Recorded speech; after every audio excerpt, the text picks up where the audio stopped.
जय हिंद। नमस्कार साथियों, आज हम बात करेंगे 8वें वेतन आयोग के गठन के बारे में। क्या होंगे वेतन और पेंशन में बदलाव और क्या रहेगा फिटमेंट फैक्टर 2.28 या 2.68 या 1.92 या 1.85, क्या होगा आगे इसमें चार्ट के माध्यम से और कैलकुलेशन के आधार पर समझेंगे दोस्तों। और तथा सिपाही से सूबेदार major, honorary lieutenant, honorary captain, X and Y group की चार्ट तैयार है, उसमें भी जानेंगे कि कितनी बेसिक में आपकी बढ़ोतरी होने जा रही है दोस्तों। तो मेरे साथ अंत तक जरूर बने रहें। तो वीडियो शुरू करें उससे पहले आपसे मेरा रोज की तरह अनुरोध रहेगा, चैनल में पहली बार विजिट कर रहे हैं या चैनल को अभी तक सब्सक्राइब नहीं किया तो सब्सक्राइब करें, साथ में बेल आइकॉन की घंटी जरूर दबाएं ताकि आपको आगे भी नोटिफिकेशन मिलते रहे दोस्तों। तो चलो शुरू करते हैं। अब साथियों, जैसे कि आप स्क्रीन में देख पा रहे हैं, 8वें वेतन आयोग गठन की घोषणा के बाद अब आगे की कार्रवाई कैसे होगी ये हम समझ लेते हैं। फर्स्ट में अब एक चेयरपर्सन और मेंबर का अपॉइंटमेंट किया जाएगा। दूसरे में कमेटी गठन के बाद स्टेक होल्डर के साथ मीटिंग होगी। स्टेक होल्डर कौन कौन से होते हैं उसके बारे में आगे बात करेंगे। तीसरे में स्टेक होल्डर के पॉइंट्स को लिया जाएगा। चौथे में 7वें वेतन आयोग की जो विसंगतियां हैं उनको लिया जाएगा और पूर्व सैनिकों की विसंगतियों को दूर करने का एक अच्छा अवसर है दोस्तों। अतः सभी संगठनों ने इस पर अभी मांग उठानी चाहिए ताकि उस सभी विसंगतियां आगे जल्द के दूर हो सके। छठे में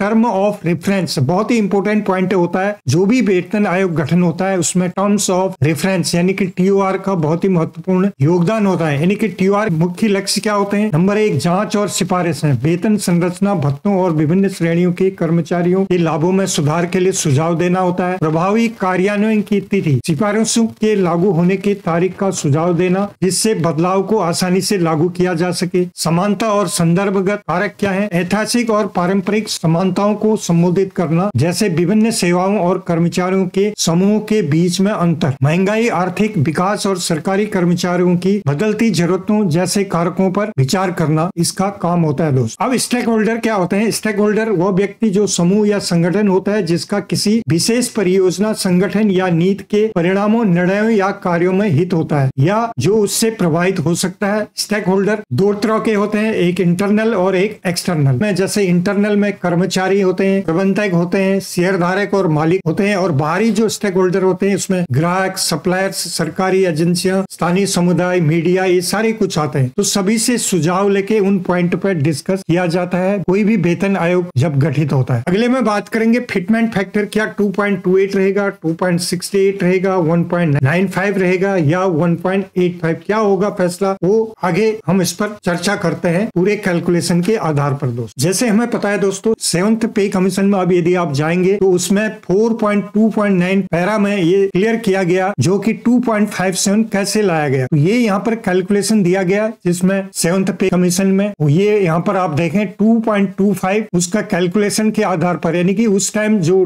DADR था 125% था 1/1/2016 को, उसको मर्ज करने के बाद 2.25 निकला दोस्तों। उसके अलावा कुछ गवर्नमेंट के द्वारा उसमें रिकमेंडेशन दी जाती हैं, जैसे कि यहाँ पर आप देख पा रहे हैं 14.2 यहाँ पर दिया गया। जब 2.57 प्लस 2.25 को हम ऐड करें और कैलकुलेशन करते हैं तो 1.1429 अर्थात 7th CPC में 14.3 हमें यहाँ पर लिया गया है दोस्तों, जो कि सरकार के द्वारा ये रिकमेंड किया जाता है। अब यहाँ पर आप देखें 2nd CPC में 14.2 था, 3rd CPC में 20.6 था, 4th CPC में 27.6 था और 5th CPC में 31.0 था और 6th CPC में 54.0 था और 7th CPC में 14.3 था, यानी कि 14.2 से मैक्सिमम 54 पॉइंट तक ये दिया गया दोस्तों। तो अब क्या इस हालत में इस बार हमें कितना मिलेगा, क्योंकि जो DADR होगा उसका कैलकुलेशन हम समझ लेते हैं पहले। ये यहाँ पर अभी 1 जनवरी 2026 को आपका DADR क्या होगा। यदि जनवरी में हमने 50% था, जुलाई में 3% 53 हुआ,